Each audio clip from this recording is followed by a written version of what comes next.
رات میں بعض لوگ چھپ چھپ کے ان کی مدد کرتے تھے، جیسے حضرت عمر رضی اللہ تعالیٰ عنہ ہے، حضرت ختیجہ کے بھتیجے حکیم بن حسام. یہ لوگ کیا کرتے تھے، گدھے پہ جو سامان کھانے پینے کا رہتا تھا اس کو باندھ کے تھیلا وغیرہ گدھے کو چھوڑ دیتے تھے، تو وہ گدھا سیدھا ان کے پاس چلے جاتا تھا، سامان لے لیتے تھے، گدھے کو چھوڑ دیتے. لیکن اتنا چھوٹا تھوڑا سامان، ایک تھیلا 2 تھیلا 400 آدمی میں کیا بس ہوگا، ایک ٹائم کھا سکتے تھے بس، اس سے زیادہ نہیں. بعض لوگ جو ہمت والے بہادر تھے پہاڑ پہ چڑھتے تھے، وہاں سے کچھ سامان لانے کی کوشش کرتے تھے. لیکن یہ اللہ کے نبی صلی اللہ علیہ وسلم جب بھی موقع ملتا تھا 4 مہینے کے اندر باہر جاتے تھے اور پھر لوگوں کو اسلام کی دعوت دیتے تھے. تو اتنا زیادہ مشقت تھی، سائبان بھی نہیں تھا، کوئی شیلٹر نہیں تھا دھوپ سے بچنے کے واسطے، اطراف سے پہاڑ، پہاڑوں کی گرمی، پھر اس کے اندر ندی نالا بھی نہیں تھا پانی کے انتظام کے لیے، ایک چھوٹا سا شاید چشمہ تھا پانی کے واسطے، اور تو وہی پانی پی لیتے تھے کرتے تھے. اور کھجور کے درخت بھی نہیں کہ چلو کھجور کھا لیے، چٹیل میدان، بالکل پلین گراؤنڈ. اور پھر تو رات میں جو ہے پوری آوازیں چھوٹے بچوں کی بھوک سے پورے وادی کے اندر گونجتی تھی، ویلی کے اندر، کہ بچے روتے تھے مگر ماں کے پاس دودھ نہیں ہے، کیونکہ ماں خود بھوکی ہے تو کہاں سے دودھ پلائیں گی بچے کو. تو کئی بچے ماں کی گودوں میں مر گئے، جو بوڑھے تھے وہ لوگ بھی بھوک کی وجہ سے مر گئے. حضرت ایک صحابی بولتے ہیں کہ ایک مرتبہ ایسی پانی بہ رہا تھا تو اس میں کچھ آواز آئی، کھٹ کھٹ کھٹ کھٹ کی، پانی گرا تو ٹپ ٹپ بول کے، جیسا ٹین کے اوپر گرا تو کیسی آواز آتی ویسے. تو یہ جا کے دیکھے تو ایک کھال تھی پڑے ہوئی، شاید گدھے کی کھال، کسی کی کھال تھی، کوئی جانور کی. تو وہ سوکھی کھال تھی. تو یہ سوکھی کھال اٹھا کے لے کے آئے، رات کا اندھیرا تھا، پھر اس کو صاف کرے اور اس کو بھونے اور وہی کھا گئے، کیونکہ اور دوسری کوئی چیز نہیں تھی کھانے کے لیے، نہ گوشت تھا، نہ چاول، نہ گیہوں، کوئی چیز نہیں، نہ روٹی نہ چاول. تو کئی بوڑھے لوگ بھی اس کے اندر مر گئے، کئی لوگوں کی ہمت جواب دے دیے. لیکن یہ لوگ صبر کرے اور اللہ کے نبی صلی اللہ علیہ وسلم کو مکے کے لوگوں کے حوالے نہیں کیے. تو 3 سال اس کے اندر مستقل ہو گئے. تو بہت بڑی بات ہے 3 سال. بعض لوگ چھپ چھپ کے مدد کرتے تھے، لیکن ایک آدمی کتنا مدد کر سکے گا. اور یہ قبیلے بنو ہاشم بنو مطلب کے ساتھ جو مسلمان ہو گئے تھے، وہ لوگ بھی اللہ کے نبی کا ساتھ دینے کے واسطے شعب ابی طالب گھاٹی میں جمع ہو گئے تھے. ہم لوگ بولتے شعب ابی طالب، شعب نہیں ہے یہ، شعب مطلب گھاٹی، ابو طالب مطلب ابو طالب کی گھاٹی. تو بہرحال ایک مرتبہ ایک قبیلے کا سردار تھا، قریش کا قبیلے کا سردار، اس کا نام تھا ہشام بن عمر. وہ ایک مرتبہ کچھ اناج لے کے جو چوکیدار تھے ان لوگوں سے لڑ بھیڑ کے یہاں پر گیا، یہاں کی سچویشن دیکھا کہ لوگ مر رہے، بل بلا رہے، تو یہ واپس پلٹا. اور پھر ایک سردار تھا، ان کا نام زہیر بن رویہ. یہ تھے ابو طالب کے بہن کے بیٹے. ان سے جا کے ملے، تمہارے کو بنو ہاشم کے قبیلے پر رحم نہیں آ رہا، یہ لوگ کتنی مصیبت میں، ہم لوگ مست کھا رہے پی رہے اور یہ لوگ جو ہے بھوک میں ہیں، تکلیف میں ہیں، پریشانی میں ہیں، تم ان کی مدد نہیں کرتے کیا؟ انہوں نے بولا میں اکیلا آدمی کیا مدد کر سکتا ہوں، میرے پاس کچھ بھی نہیں ہے سامان. اب یہ قریش اتنے طاقتور لوگ ہیں، میں اکیلا کیا کر سکتا ہوں؟ انہوں نے بولا کہ ٹھیک ہے آپ تیار ہیں نا مدد کے لیے؟ ہاں تیار ہوں. تو ٹھیک ہے، اور ایک آدمی کو پکڑتے ہیں. تو یہ لوگ اور ایک سردار کے پاس گئے، اس کا نام تھا مطعم بن عدی. اس سے بھی یہی بات چیت کی. انہیں بولا میں بھی اکیلا ہوں، میں مسلمانوں کا ہمدرد ہوں، لیکن میجورٹی ہے تو مائنورٹی خاموش بڑھ جاتی، بہت زیادہ لوگ ان کے خلاف ہے تو ہم لوگ اکیلے کیا کر سکتے، لیکن وقت آیا تو ہم لوگ مدد کریں گے. تو پھر اس کے بعد اور ایک سردار کے پاس یہ تینوں مل کے گئے، ابو البختری، پھر اور ایک سردار زماع بن اسود. تو بہرحال یہ 5 سردار جمع ہوئے اور بولے کہ کل ایسی پلاننگ کریں گے کہ بائیکاٹ ختم ہو جائے گا. تو اللہ تعالیٰ نے یہاں پر 2 مدد کی، ایک تو معجزہ ہوا اور دوسرے انسانی لوگوں کے دلوں کے اندر اللہ تعالیٰ ہمدردی پیدا کی ہے.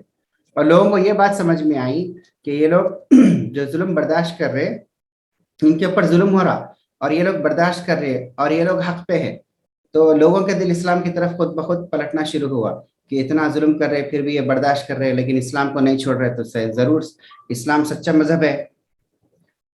دوسرے دن صبح میں یہ لوگ کیا کیے، جب سارے چوپال میں لوگ جمع ہو گئے، سارے قریش کے سردار کعبے کے سائے کے اندر، مسجد حرام کے اندر، تو زہیر بن ربیعہ کیا کریے وہ ٹھہر کے بولے کہ جب طواف کیے پہلے اس زمانے میں جو بھی طواف کرتے تھے پہلے آتے تھے مسجد حرام میں طواف کرتے تھے طواف کرے اور طواف کر کے پھر بولے کہ آپ لوگوں کو شرم نہیں آتی کہ ہمارے بھائی لوگ بھوکے ہیں اور ہم لوگ کھانا کھا رہے ہیں یہاں پر میں اس معاہدے کے خلاف ہوں ابو جہل کو غصہ آ گیا ابو جہل بولا تو جھوٹا ہے جب تو سائن کیا پیپر کے اوپر اب کیسے خلاف ہوتا تو پھر اس کا ساتھ دینے کے واسطے مطعم بن عدی یہ ٹھہر گئے یہ بولے کہ ہم لوگوں سے زبردستی سائن لی گئی ہم معاہدے میں شامل نہیں تھے لیکن ہمارے اوپر زبردستی کی گئی ہم اس کے خلاف ہے تو ابو جہل ان کے اوپر بھی برس پر بولا تم جب سائن کیا اب جھوٹ بول رہے تو پھر تیسرے ابو البختری بن حشاب وہ کھڑے ہو گئے وہ بولے کہ ابو جہل تو جھوٹا ہے واقعی ہم لوگ جو ہے مجبور تھے اس وقت سائن کیے زبردستی ہم سے سائن لے گئی پھر زما بن اسد بھی اٹھے وہ بھی بولے تو بہرحال آدھے سردار قریش کے جو ہے وہ بائیکاٹ کے خلاف ہو گئے تو ابو جہل بولا کہ یہ سب تم لوگوں کی رات میں پلاننگ ہے کوئی رات میں تم لوگ بیٹھے کہیں پر پلاننگ کرے اور صبح میں آ کے یہ ڈرامہ کر رہے وہ سمجھ گیا اتنے میں ابو طالب بھی آ گئے ابو طالب آ کے بولے کہ میں ایک ڈیل کرنا چاہ رہا ہوں تم لوگوں کے ساتھ کیونکہ میرا بھتیجا ابھی مجھے خبر دیا کہ اس کے خدا نے اس کے اللہ تعالیٰ نے اس کو خبر دی ہے کہ جو ایگریمنٹ تم لوگ کعبے کے اندر لٹکا ہے وہ پیپر میں سوائے اللہ کے لفظ کے جہاں جہاں اللہ تھا وہاں کے پورا کا پورا دیمک کھا گئی تو وہ لوگ بولے ایسا کیسا ہو سکتا بالکل نہیں ہو سکتا وہ بولے کہ ٹھیک ہے اگر تم لوگ کعبے کھولو اور وہ جو ایگریمنٹ باکس ہے وہ کھولو اگر اس کے اندر ویسا نہیں ہوا تو میں بھتیجے کو تم لوگ تمہارے حوالے کر دوں گا تم قتل کر دو وہ لوگ بہت خوش ہو گئے چلو بہت اچھی بات ہے بہت اچھی ڈیل ہے تو یہ لوگ سب جب کعبے کے اندر گئے اور وہ باکس کھولے تو وہاں پر جو ہے سوائے اللہ کے باقی سارا کا سارا پیپر جو تھا وہ دیمک کھا گئی تو یہ بائیکاٹ ختم ہو گیا ایگریمنٹ کینسل ہو گیا تو اور پھر اللہ کے نبی صلی اللہ علیہ وسلم اور بنو ہاشم بنو مطلب اور پھر جو بھی مسلمان آپ کے ساتھ تھے وہ لوگ شعب ابی طالب سے باہر نکلے اور اللہ تعالیٰ کا ایک معجزہ ظاہر ہوا جو اللہ کے نبی صلی اللہ علیہ وسلم نے کہا تھا کہ دیمک کھا گئی اور واقعی دیمک کھا گئی تو اس کو بولتے 3 سال محصوری کے 3 سال تھے کسی کو کوئی سوال کرنا ہے جی اب اس کے بعد کیا ہوا جب یہ لوگ گھاٹی سے باہر نکلے تو سب کی حالتیں رہ گئی تھی ابو طالب 80 سال کے ہو گئے 3 سال قید میں 3 سال مشقت میں 3 سال فاقہ کشی میں بھوک صحت 80 سال کی عمر میں کہاں سے آدمی برداشت کر سکتا جب باہر نکلے تو بالکل لاغر کمزور ہو گئے تھے اور پھر فوراً کیا بولتے ہیں ڈیتھ بیڈ مطلب موت کے قریب ہو گئے اور ایسے موت کی بیماری ان کو آ گئی تو